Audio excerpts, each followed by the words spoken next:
the big worship for people. Yeah. So sometimes silence, not speak. Silence is a big worship. Yeah. Ibadah yang paling tinggi is silent. Yeah.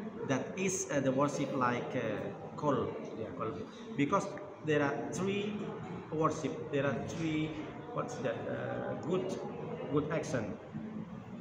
Firstly, the good actions for Allah is like salat, like umrah, etc. And then the second is mal. Yeah. Maybe for charity, for zakat mal.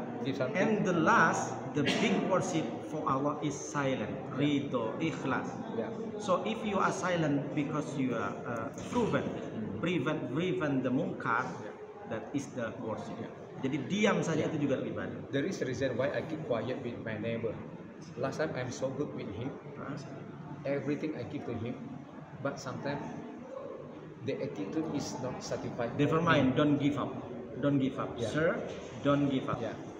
To make a good To make good reason for give something to neighbor is the order from Allah. But in the fact, as matter of fact, kenyataannya, the neighbor cannot be kind to us. Exactly. This is the business him and Allah.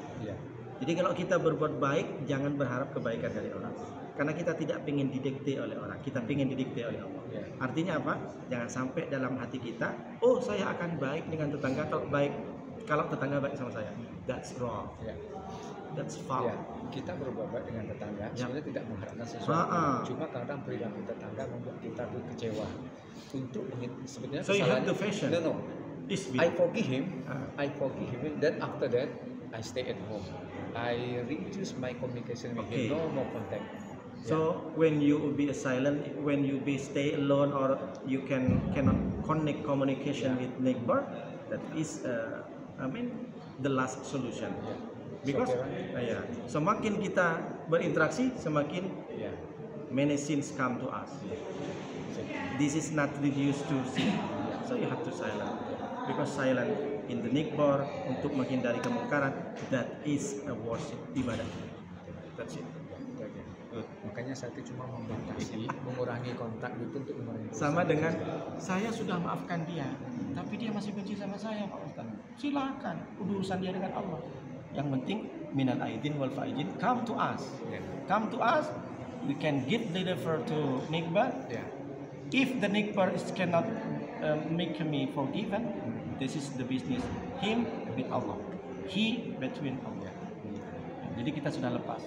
Nabi itu kan modelnya bukan menunggu maaf dari orang, tapi memaafkan orang yang sudah benci, bahkan yang ingin membunuh. Bayangkan. Man kuntu jalatu lahu dhahran hadza dhahri falastaqim minhu wa man kuntu satantu lahu irdan hadza irdi falastaqim minhu. Kalau ada dulu kalian pernah tak sengaja aku mencambuk kuda, tapi ternyata ujung cambuknya mengenai pundakmu, kamu marah, kamu ingin balas, silahkan, ini dada Muhammad, ini badan Muhammad, silahkan kau balas. Dulu aku ketika tausiah, ketika aku ceramah, ada di antara kalian tersinggung dengan perkataanku, ini harga diri Muhammad, silahkan kau balas. Membalas apa? Bayangkan coba Nabi yang tak sengaja aja disuruh balas kepadanya. Manusia sempurna, the perfect person, khataman nabiyyin, akhirul anbiya wal mursalin, tapi masih memaafkan. Tapi memaafkan berat. Tak ada orang yang bisa, karena memang itu jalan satu-satunya. Artinya gini, kalau sholat tak terima, puasa terima, setidaknya kita maafkan orang, itulah jalan kita menuju surga. Kenapa? Karena memang wal afina 'anil nas, wal kadhiminal ghaidha, wal afinin nas. Puncak orang bertakwa itu adalah menahan emosi dan memaafkan orang. Makanya kita diberikan nisfu Sa'ban untuk mengampuni, kemudian dikasih Ramadan, setelah Ramadan ada minal aidin wal faizin, mohon maaf lahir batin. Pak Ustadz, saya sudah maafkan dia Pak Ustadz, tapi ini mukanya mau muntah Pak Ustadz.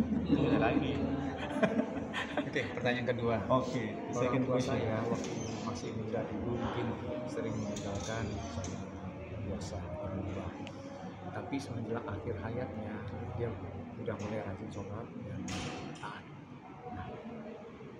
Bagaimana dengan pertanyaannya? Bagaimana dengan sholat ataupun puasanya yang tertinggal di masa lalu? Apakah saya sebagai anak bisa mengganti? Menurut Imam Hambali, tak perlu dikodok. Hadisnya karena Nabi Muhammad dulu yang mengkodok itu karena lupa. Ketiduran Nabi sampai jam 9 pagi, baru dia kodok. Hanya hadis itu yang ada Nabi Muhammad SAW mengkodok sholat. Maka diartikan oleh Imam Ahmad bin Hambal, berarti yang dikodok itu kalau lupa. Kalau sengaja tak usah. Beda lagi pemahaman kalau Imam Madhab Syafi'i. Kalau Madhab Syafi'i pemahamannya jangankan yang lupa dikodok, yang sengaja pun wajib dikodok. Sama dengan di Al-Quran, walatan haruhuma uf. Jangan kamu sama orang tua kamu bilang uf. Berarti kalau mukul tak apa-apa, karena tak ada dalam Al-Quran. Di Al-Quran tak ada durhaka sama orang tua mukul. Yang ada cuma tak boleh ngomong kan gitu. Nah, tapi pemahaman mafhum mukhalafahnya yang paling tinggi adalah jangankan uf, mukul aja tanpa parah tak boleh. Long uf saja itu juga durhaka, apalagi mukul. Nah, itu kan orang kalau tertuju kepada hadis dan Al-Quran tak bisa, kita harus diambil. Makanya ada istilah mafhum mukhalafah, mafhum yang besar, mafhum yang ringan, pemahaman. Jadi kalau sholat menurut Imam Syafi'i sebisa mungkin diqodho. Tapi qodho sendiri, kalau tak mampu tidak usah. Jadi tidak seingat saja. Nah, makanya kita jangankan orang tua, sebagai anak tak ada sholat untuk diqodhoin sama ahli waris. Yang boleh diganti itu kan puasa orang tua kita. Kalau sholat tak usah diqodho. Kalau puasanya tertinggal itu apakah sisa? Ya makanya kita tahu, kalau kita tahu ya gantikan, boleh gantikan puasa, boleh gantikan fidyah. Oh, fidyah. Ya, tapi kalau sholat tak ada. Kalau menggantikan satu harinya, taruhlah satu hari puasanya itu berapa harus dibayarkan? Membayar atau memberi makan fakir miskin satu hari. Satu kali sehari makan biasa berapa kita? 3 kali. 3 kali. Sehari kalau beli nasi, sekali beli nasi taruhlah 10.000. 10.000 kali 3. 30.000 sehari. Untuk satu orang.